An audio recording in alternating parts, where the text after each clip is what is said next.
Hello everybody, we are back with our final regular season recap of the CFL season 2022 season, I should say, and that is week 21 in the CFL. We're going to talk about that now. Before we start, please make sure to subscribe to the channel if you are new to the channel, if you're new to the CFL, whatever the case may be.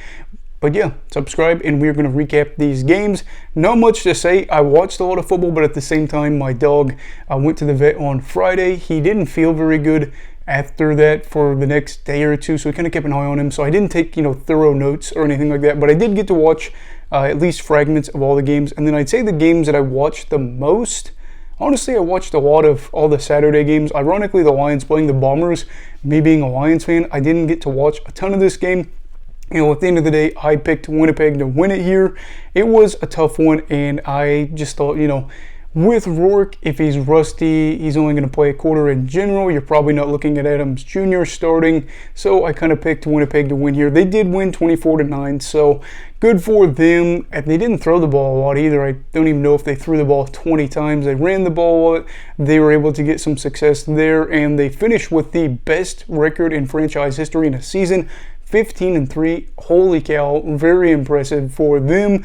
And for the team that started out the year barely winning close games, people were thinking maybe this is going to be the year Winnipeg kind of falls off a bit. No, they're just going to go up there and have their best season ever in regular season history.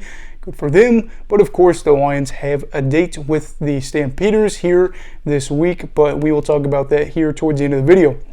As for the first Saturday game, this might have been one of the best games of the season. Montreal at Toronto, final score Owls 38, Argos 33. I know what a lot of people are thinking, this game wasn't where you had some of the big stars out, but in general, this was a game that I just loved. This was a lot of backyard football, improvising.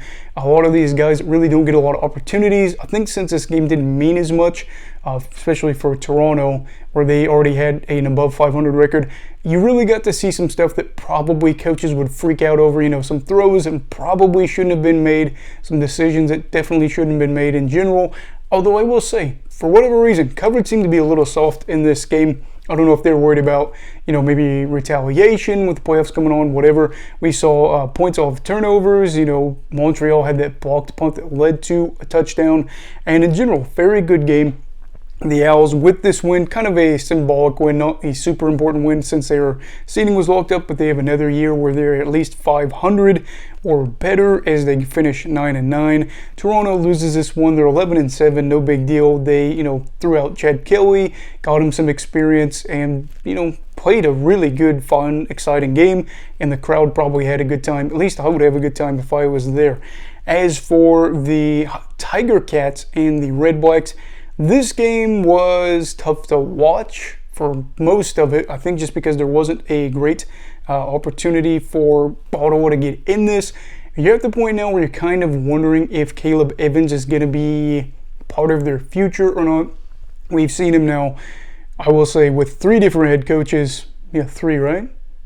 Two different head coaches in his time here with the Red Blacks, but in general, you're looking at him, he got the most of the the snaps here in this one, and they lost. Again, not saying that it's directly tied only to him, but in general, his numbers weren't anything that you would go, wow, we have to have him here, and we have to have him as the starter. Hamilton kind of just slowly crept up the lead, and then was able to play with the lead, whereas Ottawa tried to play catch up with Adams, that possible starter maybe next year. I don't know. They really got some limited action here with them. But yeah, the Tiger Cats switched back with Evans. They switched back with Schultz, back and forth a little bit. Don't know how I felt about that, especially if one got injured in this game. But for Hamilton to go from 3-9 to 8-10, congratulations to them, as they're going to be playing Montreal in the semifinal in the East this week, whereas Ottawa is done again 10-40 in their past three seasons.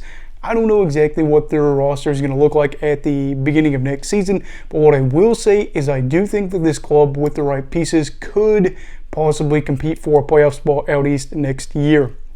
But yeah, Hamilton 23, Ottawa 16.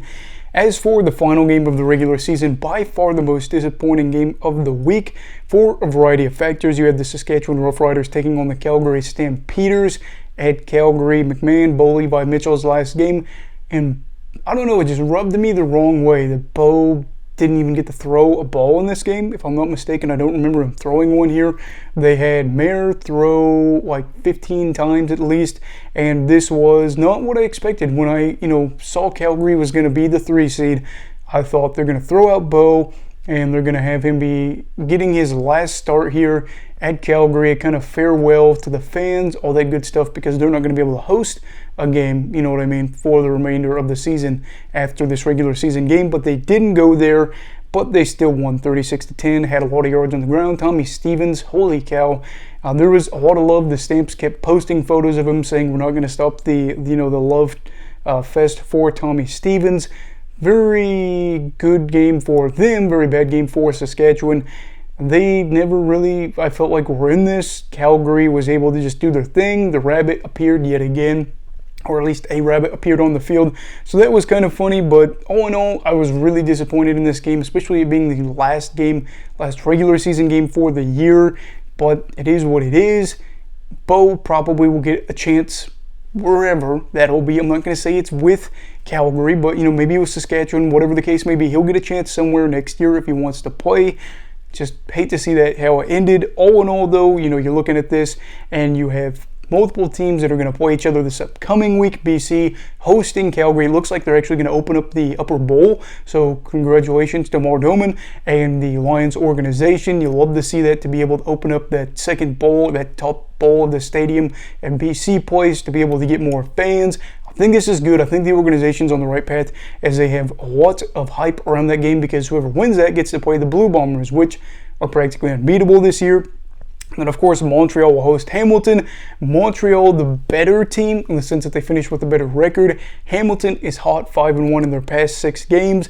And I think maybe, just maybe, they could have Montreal's number. Wouldn't be surprised to see Hamilton have a rematch with Toronto at BMO next year. And I think for the Lions and Calgary game, if we get what we've seen from them before in this season, we're in for a heck of a game. But yeah, this is the recap of the final regular season week. Stick around for the playoffs, of course. I'm going to do previews for both semifinals this week, and then I'm going to be doing recaps of those, blah, blah, blah, into the off season, because I love the CFL. It's what I do. But anyway, please make sure to like this video if you enjoyed it. Subscribe if you are new. Again, also let me know your thoughts, your recap of the season, maybe some things that you're excited about, sad about, disappointed, whatever the case may be. Anyway, everybody stay safe and have a great night.